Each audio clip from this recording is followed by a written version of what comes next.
Enti Ghana for the catcher na donko ata ni sister no twunwa ata entry oye nurse e wo USA no omo ka je say week we no obeye busy mo amasore tie Yeboah Agyekum Francis no this year mo be busy papa.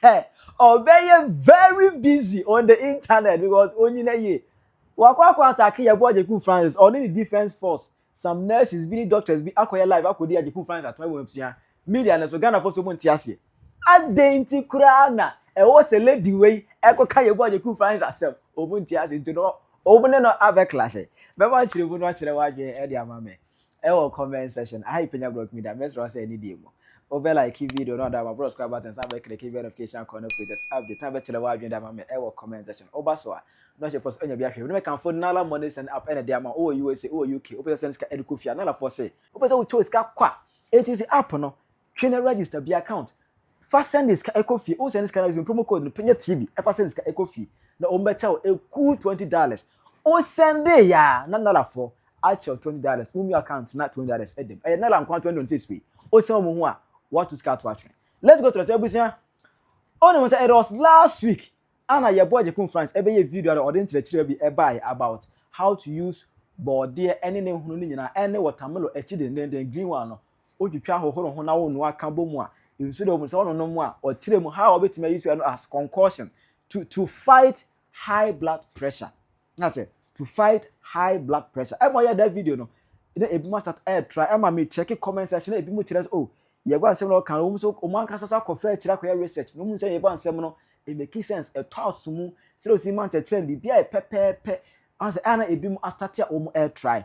Na o mo try na ana out of nowhere na donko ata sister be a friend no twumwa ata entry so ya nurse ni e wo USA ono kra no there was a time won no be kata Yeboah Agyekum Francis adwuma na wo ye no so obi a dey attack ba ma na fie no na very soon people will be attacking him Ghana for sa no mutie ye wo se wo pija na e bre wan se ono kra be ka dance mo no na to our surprise and to our dismay enipa na wo no some way some days ago obe defend no e be protecting no out of nowhere na donko atemia be e de Yeboah akosi TikTok live di na tem se de Yeboah ye no betima kum nipa na ne nkyerɛkyerɛ ode ba no Ghana for ma yentie no na sika na Yeboah epe enye yapom de na ope sika yeah ono betena I catch you say Fazetta he has been corrupt at this point.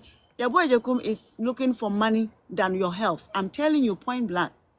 He is looking for money more than your health. Miana mbeye video is supporting. Miana metna a video is supporting. But the bearing us is here we taking no. He is going to kill most of you. And your doctor. O doctor ne dia owo kolebu no she white ono ye wo doctor. O doctor any dia okohu no kolebu no throw edroma no. Ono ye wo doctor. E man so ko kan kra no Yeboah Agyekum Francis e da homete e be reply no Yeboah Agyekum is looking for money than your health. I'm telling you point blank. Sister, first one me ba na grum nti ase one tekasa sa sika na wakwakoje no fa sika no ko fa usika na wakwaje no fa ko na nyesa fa usika na waji obi ho so wo be se Yeboah no e wrong money na wakwaje no upo obi aka se opisika Ghana for ho a wo de Yeboah na be example obi amatena kruma a biomedical scientist a maybe ye baba ayitri akere Ghana for over 500 for ade WhatsApp group me de madade akere o made amanji obi a 1 CD ene nyame kupon ho maye miye enti miye video Ghana for ti ase a almost so me so member life da with me dini ni pebo me dini na me ba life and crofo eager to give me money what want about life me TikTok na me use ni a Ghanaian TikTok who use foreign TikTok who you bet into TikTok na onye sika also or life awoba you get money for the coins what want me about life o page ya o ti ya na dey try health we no sebi na woni say Ghana for agreement na o try kote na etwe for sika for views enne nyame de obi aba wa sanitize system no into wani bre no wani brade ukuna ya ade papa wani brade ukuna ya ade first one na I thought say bia na wano na apem but enne o ma hu say wani ebre Yeboah the Yeboah ye no attention na ye was no aba fom kote na etwe Ghana for ani ate nti o mo man attention bi obi ehwe na didie ye nipa wa ma osika money magu ase money mo contractors money na money magu ase ukuna ya de pa so ogusu no wote na Ghana for beti mako ahye wani me ka kire wonne I'm serious Ghana for beti mako ahye wo wani Emma na don ko ata ni sister you know interestingly before say obeye that video no after Yeboah Agyekum Francis ho no now ko TikTok and the followers 848,000 plus 848,200 egu achire enipa na follow no but obey dig down commodify Yeboah Agyekum Francis ho pe no as I speak to you now in the followers abeda 836,000 means say we losing 12,200 followers within 3 days enipa 12,000 e dey abufuo awon follow no yes say we a strong warning to us say Yeboah lo kana what does that kanyamia nikosia touch not my anointing and do my prophet no harm but now na don ko atania gba we so no de or the nsa be kan Yeboah Agyekum Francis and say ururu na ni ase nya pempem ne boso then I gonna for the hair but me oh but them oh but them no mu ka tell say we kure no obey busy over be clash with her Moi masole tie Yeboah Agyekum Francis no this year mo be busy papa na mo djuma na e de mamo no mu wie ni na mo wie ni tina adusua eni ade kire efo enka mu ye bi TikTok account no mu ni na mu obi enam se musuru because medical no obe kambone na se utia ye mu bi no utia ye ba be video e de tia o se masa wati enam santi no mu ntimi ena sebi manusi sumina so na etwene ko sorry o ena etwene ko tisem nko a ena maka Yeboah Agyekum Francis eyi ni ti a mo se da mo ma ne nka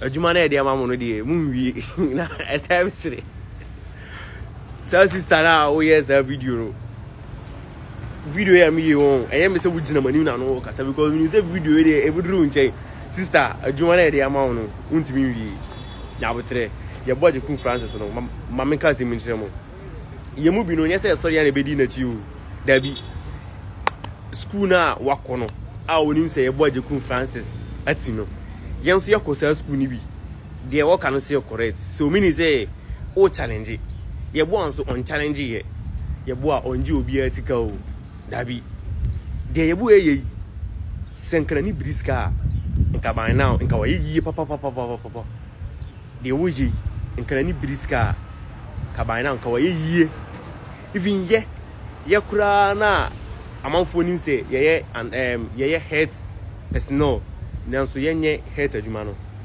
etoda yetiminya offer se meka offer ati ase yetiminya offer kama ayi benye ska free ho nanso yenye yemponi o so you can imagine Yeboah Agyekum Francis the number of DMs amanfo we boys in there unim scan ko binya na you be scan ko binya mo de ana mo machigu o unim de mo keka anya no fa share ni emi ni na donko ata se hwan no NDA no kasa kire wu nuaba na o America ho na ono so kire health you know se onyina no free Yeboah Agyekum Francis so shai se sa ge no na donko ata NDA se hwan ye fro ge na wo hone kakraka no se wu nuaba no onim health kira onko ye wo hone no nosis hepatotosis shai se hone na ese timedua no onua no tibi nsa yade Yeboah Agyekum Francis abanya me yi na maye a o chekere home remedy ebetimi asaye mrewafo no ene ya nananom yare a ugira ho na ado wano aturi so o peska edieska na ope Yeboah Agyekum Francis edieska na opa a odo wano asini so shai se enya die hia ni unua NDA no ne hone hwe oba hone aso otwitimadua kona kosa na yale no nkoye hippopotamus hwan no surgery ni bi na ne hone ne mrapom ende ohun nka anu watu anu asi Yeboah Agyekum Francis so Yeboah Agyekum do onu ani etie no shai se uti America ode papa be pa na wo kire de bia na oba be ma na oba beda una be tra Ghana for the way omni ma beda uni man pisidi ankrofo nom ni kuni a omnom ne ma da shai se una be kire a watu anu asi Yeboah Agyekum Francis so so nyefe de na o kire before na metie wo sa ga no ba me na wo kire nye na me ma o gala we no shai se Yeboah na fi no oya be face na ma o dia wo chere dia chere sa eno an ye pe shai say La familia with Jimmy. My friend, my sister, how are you doing? I hope by the grace of God you are fine. Ona yes o kikan some chele Yeboah Agyekum Francis said. Mame? Madam, let me tell you and tell you for a fact. TikTok I don't know. You need hospital by your doctor. TikTok doctor Yeboah Agyekum Francis. So what to approach you na say when you conscious so when you excavation or yam and answer with trim now the what the better TikTok na say would the release pressure and answer what the Agyekum Francis ever be fat friend of mommy. Yeboah Agyekum continue idea ma. Listen attentively. Yeboah Agyekum basta na your time ma. You see FDA niano.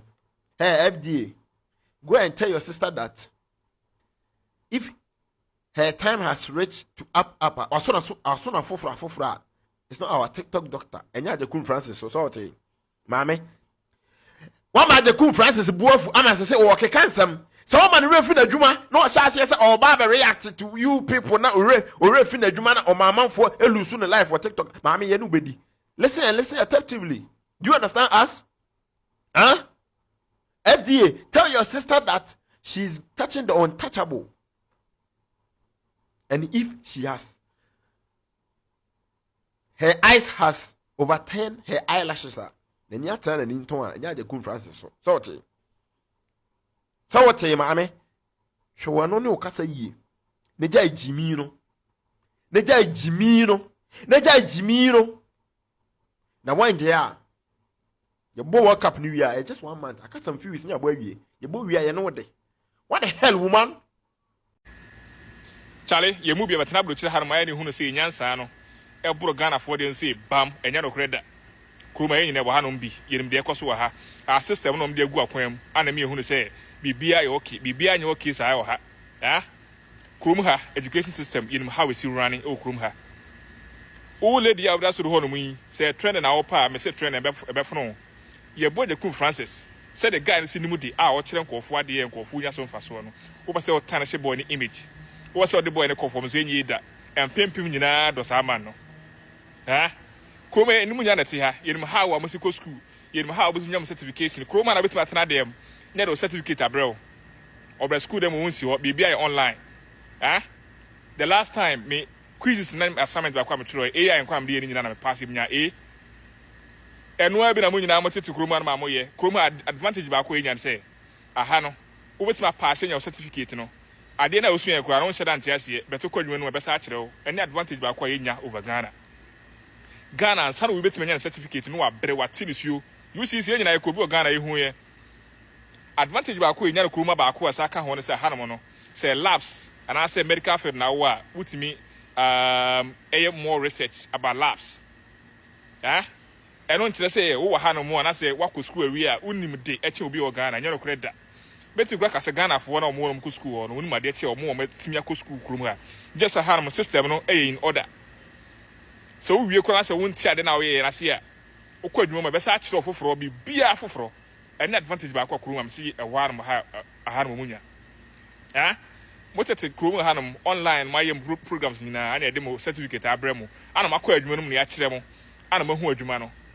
Obi ote Ghana wono wakɔ school nyina biomedical scientist oba ba attack no ana we ka ebo ma we we see ebe you say say man no ansa no be so camera si no no research anu aye kono sa abra biom na de na wo ye no enye obi ya de pa also obo na ba so bibi kwa ne nko yi a kɔtro no e wo ne DM ana so you video na fa wo de ebra say de be ya manfo be je wo so de na tum enko kwa attack no say do so life we si ho no mo a ase ne bu ofu se de Yeboah Agyekum Francis eye no emmoa enyade Ghana for what na mutisa wo betena abrochi ano mo cha no nje no nyasa che obi o Ghana o eno nje so wonim de wa ben che obi o Ghana ye nyina abrochi nyina ware mu bi system no ana ama ye nyina ye hu no say like ye wonim de bi allo etete chrome ano online schools nko na yeko online AI now they are your assignment we be no pass the certificate abro wo ko dwuma no na ya sa akire wo nim hwe wo tirim ameka akire ya me be na me mpese meye asem no estati enyina me di mani na ehwe ni di na me mpese meka bi ba sister na ya atra ne shema me nurse ya atra boda ma me nurse nya abotre tieti a break adentra me kasa bebre say oh apre ya na ye wo so no wo ho ye bad video e trend so fast than obi o ka no kore na obi mfa years of sacrifice discipline no kredie and build the brand to this extent and na nyame adom nyame abie ne so ama nipa ehu no o bo ne homode Ghana fo agina tum no mfa just one video embe say nipa na adwuma o ye nyina Ghana fo nim say no kredie adwuma ben na nipa na ba apo so aba be ya ju sika nti yan tena se nya ni han nya din ma on fa da ba ko pa na on fa just a single video embe twa ne ma ngusa da bi ya ka se ya tena se ya ni han hwewa o be sai ne ma sister hu de oye school ni nyon kwa na wakobi me medical lab scientist na metia school ni nyon kwa na wakobi nipa na de na oye ye nyina ye hwebi enya ye be ka se enye owo bibi ka fa ho obetima ka ba obetu mfuturo gu Ghana fo anya me sro Ghana fo ye ni ada ho no ye ni ada ho ne obi a ko school ni bi de enko obi ni nua bi akobi o kasama ne tie enti untimi betu mfuturo gu Ghana fo ani contribution bi a wo bi a pese oye no for phones when you your contribution, but to come here to condemn somebody for what he's doing. And you don't want to get any our through, and I don't want to get any our school. Oh, our concern, I just raise your concern. But to the extent of it now, or pay musica. Oh, come on, bro. You know where we started. When maybe any pastor started marry free. I think no one hunipa. I think no one hunipa. Way back. It's been years of sacrifice and discipline and consistency. And the international yearning ham on the fast and back open the CD other. The international shows are. Oh, come over some moon chasson. There be a new moon chas awesome. Outwards or cast some 1 year a quantum since Obi can occur. And to Obi Tranisha was all chin. I didn't see no one a sister, the oh, ya no ya broso. Oh, ya yam and abroso. Yen net is your home with dinner or reply a din your hello. So I said, but baby, I will the cacon. Yen never school be. And I was saying, I may eat 3 years and Yama Boga, you be a school ni bio. You know, school ni bi. Or can't send inside semi. Charlie, Anna, or more AI from Kwanam Mobile. And I'm got one school ni bia. We need this medical bag, I'll wait my best AI and Abeka. Now, what's your young Ponubit my bed to Ghana for what you see? I don't know question me bizarre. At the end, you put your episode to Ghana for any sister. You never ask them. You never follow me, or be show videos. You follow show videos by FYP. You like videos multiple times. That's who the oye, who the walker. Now years of sacrifice, discipline, consistency. Yeah, my own father could pay embassy near my side. You can't see a better say anyhow. I shall my one and quite important by Ghanaian. Cause you know, ya bre home. You know, ya bre. Any union I do by you or do. So what you say? In the end, I say, any hand show my name the officer. Hey, sister, you pay any bro. And now grown and you Ghana head you. And I'm casting hey, my hair I'm a cancer. And now grown and you Ghana high you know how. It's Mr. Onya Botre. Do lame ya the oye cosona ya the oye. Ubia so ya the oye. Ghana for na Casabesson, a who no crane womb. So what I say, and then Yamian, she be a moving your health school a woman. And then she be a moving your health school, and then that's his daughter sent teacher for him. Enti efie bia obenye obi akọ school ne ma me tie no nim say yem tro be ka je ma me dey ebo kan oboa niam no so e dey physically ma me fo na eye omo ho to omo enti asem me na wo kan kona bra biem me so me pese me kan wa asem e biem your video ne nyina ya hwe ne ya appreciate mu nyina mo bo mo ho modern wa app so koso ana ye ne sa ma ye so eni di ho pa na bidia ne ko benya akonya mi sha. I'll work on you physically and spiritually. Because we will not sit down for you people to continue like this. Say na moye ebe wi akire no na oni wi ase bio na mo ho atomo na mo say de mo hwehwe no mo achieve. Does Ghana belong to you people? Mutu kwankwa abrochire. Abroche is no more than anything, you know. One hurricane Oluku down on Ghana. You see how on one call for cry eba she no. Hwe BBC wake up about Oma host to BBC in life. Country Ben Amano record. Ghana 15.4 million viewers. They never achieved it before in their lifetime. Do you think the country Ghana we don't have something we have? We know. Ye waduma chedieno na ye nipa na kwesi Edward Boati kan say o man bia me free mu no de obeye bia no obenye nipa sori etia o eno ni o man Ghana. O man Ghana mukodu abrochira eyam say you know it all. Uni mu teaching afabo abusuafo. We are tired of you people. Fabo Abusuafo, Yeboah Agyekum Francis, no Yepenisa. Yeboah Agyekum Francis, no, or Kasa, ena, or ye example, mount, or the Nadisian or the two former Utia, Sesana Yesu Christo Baya, no Dinyama Yam Fatu Manipa, Ebertini teachings are seen. And then half a scene for any church for the same thing Yeboah Agyekum Francis is because in medical terms, no, Mudi Nyama Bebre, see Ghana for. And a mudi pen for suboni and a mudi enrich him. Ye can doctors amokum nipa wa Ghana ebinye. Doctors amokum nipa wa hospital hudro ebinye. Mumbu nipa. Nurses ni doctors amugu Ghana mumbu nipa. Mutu kwanya na moya mo te say like you people know it all. As a mudri nipa. We know you. Me ma call hospital so many times. Me call hospital bia me call niamo hu ni kwasi ade bia me ko hu wo ha. Me Yalikra hospital me nko oya me dem nko I will never go because mu ka hu bi mu buama nipa wu because mu hu nipa wu say e simple e normal mamo you don't value life but mu tu kwana mu ko the European continent you see how they value life but only Ghana nurse need to me catch the patient wu ana ye den na nko na wa wu ha. Because you people see us say we are not important to you. You see your nursing and now your doctrine. Now what can you say? You are more human than we. Yes, Ramo. Yeboah Agyekum Francis no. Ni teachings no obi ama abonten. Now we know. Me nim say boy we. Ombe fra akwani say bia so say. Ombe so de tia no te say no mo ye Yesu Kristo no. Na maka kire Yeboah me ameba be ye video ama no. Onda ne ho so ye nipa e ben no kura no. He should be very careful. I know say he know that. Na didie mu kronhwe ne yie. Amafo chana there onye very careful because they are finding so many ways say omu beyi na fi ho. Wo me de me komo no ba wi na madam say ye sika bi ne ya betua wo ene ye pa bi na ya bo. Be very careful.